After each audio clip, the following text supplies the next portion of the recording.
Good afternoon. I'm John Overall with the News 4 Tucson special report on the COVID-19 pandemic here in Arizona. Governor Doug Ducey is on the phone with us right now to fill us in on what's being done to keep the citizens of this state safe. Hello, Governor. How are you doing John, today? how are you?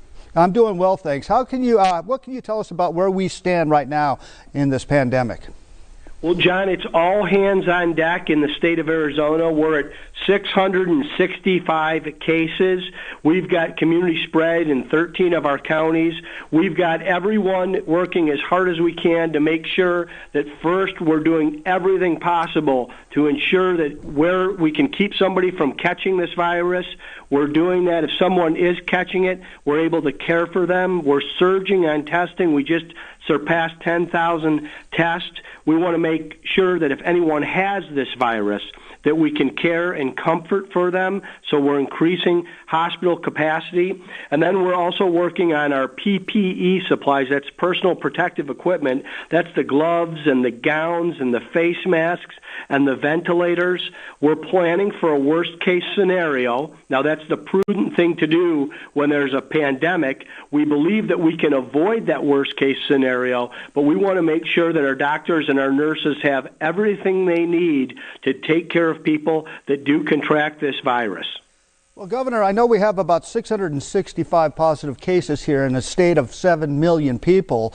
Some people might say we're overstepping our boundaries here by doing so much so soon. What do you say to that? Oh, I think in a situation like this, you want to be proactive. You want to have a sense of real urgency. We've been calm and steady in the governor's office, but we've also been very focused. We see what's happening in New York State and New Jersey and other places that have been hit before us, and they're getting hit harder. So we want to just prepare that we've got everything possible so we can take care of our citizens. I mean, that's the top priority. Right. And other states have issued stay-at-home orders. Are you considering taking that step? And if so, at what point will you take that step? John, I'm taking my guidance from the Centers for Disease Control and Prevention. We're going to escalate whatever we need to do. There's a lot of tools in the toolbox, and a lot of authorities are granted a governor in a situation like this. But I want to have the right steps at the right time. I'm not going to guess about it. It's not going to be due to politics or political pressure. It's going to be what's the most important thing and what's the right thing for the citizens of Arizona to protect and promote public health. And you also mentioned that thousands of people here have been tested for this virus, and 95% are testing negative. Are we over-testing?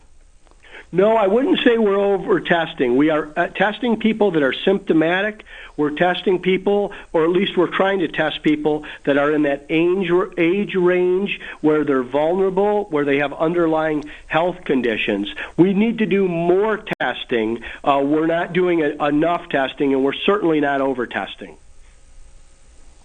And other states also are declaring disaster declarations.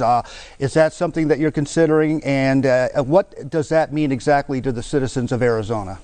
So today we are in a state of public health emergency, along with following executive orders as necessary. Like I said, we'll escalate this as needed, but we're in a much different situation than in New York, a New Jersey, a Louisiana, or a California. We want to stay out ahead of it. We do have community spread. We do have sick people. What we want to do is minimize it and basically don't have a spike. You actually want to try to extend this so you have the hospital capacity. What I heard Andrew Cuomo say was many people will be infected by the virus.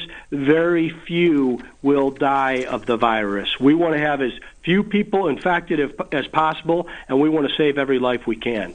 And Dr. Kara Chris, the director of the Department of Health Services, is anticipating a peak here in Arizona mid-April or so, and then a peak hospital stay in May at some time. She says we need to double the amount of hospital beds we have in Arizona. What are we doing to take those steps to make sure we're prepared? So we're expanding capacity at hospitals all throughout the state through executive order. We're also going to build 3 additional field hospitals, 2 in Maricopa County, 1 in Tucson. We've got the National Guard working very hard at that. We've got the Army Corps of Engineers out here, and like I said, it's an all hands on deck, all in effort. And schools are closed right now. Do you anticipate them opening up anytime before the end of the school year? We're going to revisit this in early April. Superintendent of Public Instruction, Kathy Hoffman, has been a real partner and leader on this issue. We've been able to work together on this and make sure that there's clarity for our parents on what expectations are. I want to say thank you so much to our hardworking educators who are distance learning with our students. And you can look for an announcement in early April on what the next several weeks will look like. And if you have any questions, you can go to azed.gov for that information. All right, Governor, any final words for our viewers to maybe help them remain calm during this time? Well, I just want to say that I think the best thing you can do right now is stay at home. If you do go to the grocery store, buy a week's worth of groceries for a week's worth of needs. Wash your hands, cover your cough. I want to reduce anxiety. We're going to get through this. We're going to come out on the other end better and stronger. But we want to make sure that we have Arizonans as healthy as we can in the interim. It's going to be a marathon, not a sprint. Hang in there. Do what you can do. You can go to ArizonaTogether.org. You can find ways that you can donate or volunteer, or if you need help, there's help there. There's help at azhealth.gov as well. Thanks so much, John, and I hope everyone in Southern Arizona, Greater Tucson, and Pima County has a safe and healthy weekend. All right, Governor Doug Ducey, thank you so much for taking the time to join us, and we thank you for joining us on this special report. Your regularly scheduled programming will now resume.